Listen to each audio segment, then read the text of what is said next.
Welcome to this special report on the impact on the Israeli and Palestinian conflict on global maritime shipping. I'm your host, Ong Kun. Today we are joined by four experts, Ong Zijie, P. Ziyong, Ong Zijun, and Rachel Yong Chen Yu, and along with my colleague Amanda, to present this research report. Hello everyone, our report today will focus on an article titled Assessing the Impacts of the Israeli-Palestinian Conflict on Global Maritime Shipping. From the perspective of VLCC research history, this article, published in the Journal of Marine Science and Engineering, is an important piece of research. We choose this article because it is the first data-driven study to quantify the economic impact of this regional conflict on global shipping. The purpose of this video is to use this research to provide clear insight for the international community and transport stakeholders, promoting a more resilient global supply chains. The core research question of the article is, does the Israeli-Palestinian conflict affect the global shipping network? And if so, how? The researcher tracked the trajectories of global VLCCs, very large crude carriers, and used geographic information system and cost analysis model to quantify the impacts of shipping routes and costs. The main finding of the article is that due to the tension in the Red Sea region, approximately 3.1% of global vessels were forced to change their routes. This directly leads to an average increase of about 0.0825% in global shipping costs for VLCCs. The study explained that vessel rerouting via the Cape of Good Hope to avoid risks is the main reason for the increased distance and cost. The conclusion states that the alternate negatives of regional conflict on the global economy are real. Now we are about to start an interview and we have four representatives joining us today. But first, let's take a short break for competition.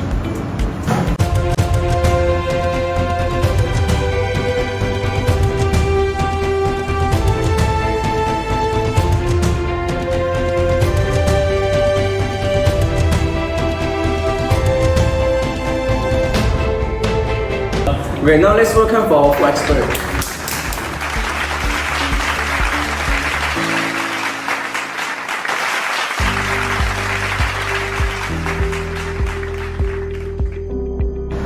Next, we will move to the core commentary sections. We will discuss some key arguments and hear the perspective of our four experts. We will start with the consistent viewpoint. The article suggests that an increase in shipping costs will lead to inflation.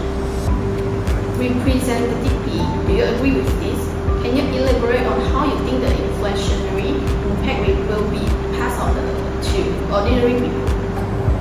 I agree. This is a direct economic influence for an import-dependent economy like Palestine. The increase in shipping costs will directly drive up the price of our essential goods, leading to inflation, which is unavoidable. Ultimately, these costs are borne by consumers. Representative I, what is your view?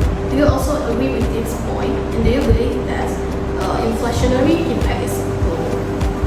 I also agree. From a macroeconomic perspective, shipping costs are a component of global commodity prices. When a major shipping lane is disrupted, it causes a ripple effect globally, which is ultimately passes through the supply chain, leading to exacerbated inflation. This view is supported by many economists as the interconnectedness of global supply chain means that a cost increase in any part of the system affect the whole.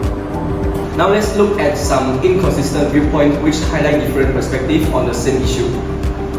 The article argument is that the Red Sea is no longer safe. Representative P, do you agree with this statement? Do you think this sense of insecurity is a short-term or long-term issue? I agree. I believe the phrase "no longer safe" is accurate. The military risks and piracy resulting from the regional conflict force shipping companies to reroute. So this sense of insecurity will persist in the long run until the root causes of the conflict are resolved and effective security mechanisms are established by the international community. Representative I, do you have a different opinion? Do you think the terms unsafe exaggerate? I disagree. I believe the phrase "no longer safe" is too absolute. While there are risks, the international community and multiple navies have taken measures to enhance security in the region. shipping companies are more likely to see this as a manageable risk, which technological and security upgrades, which can still pass through the Red Sea relatively safely, is not completely impossible. Another point is that the Cape of Good Hope alternative is not a good solution. Representative I, as a shipping company executive, do you agree with this statement and why? I believe the Cape of Good Hope rerouting is the most reasonable and viable solution right now. In the face of unpredictable risks, safety is always the top priority. Although there are costs, it provides security for our vessel and cargo. Until a safer direct route emerges, rerouting is the only and best option. Okay, Representative Bastin, what is your view of this? Do you agree with Representative Iris that safety should take priority over efficiency and cost? I disagree. From a logistical perspective, the Cape of Good Hope rerouting is merely a temporary fix. It significantly increases the sailing distance, time, and fuel consumption. This not only raises the cost but also increases the carbon emission, which is not sustainable. It is not a long-term efficient solution. We must seek a more fundamental solution, not a temporary fix that sacrifices the efficiency and the environment. Based on this analysis, we will now discuss a more forward-looking sections, providing practical suggestions and future outlook for international transport stakeholders. Representative P and I, what specific measures do you think shipping companies should take to balance cost and safety and risk management? Besides rerouting, what other feasible technology or strategy can be adopted? I think shipping companies should use the big data and AI technology to build a dynamic risk assessment system and share information with other companies to collectively share the risk. They also should strengthen the cooperation with insurance companies to develop more flexible insurance products to hedge against the risk. I agree with Representative P's point.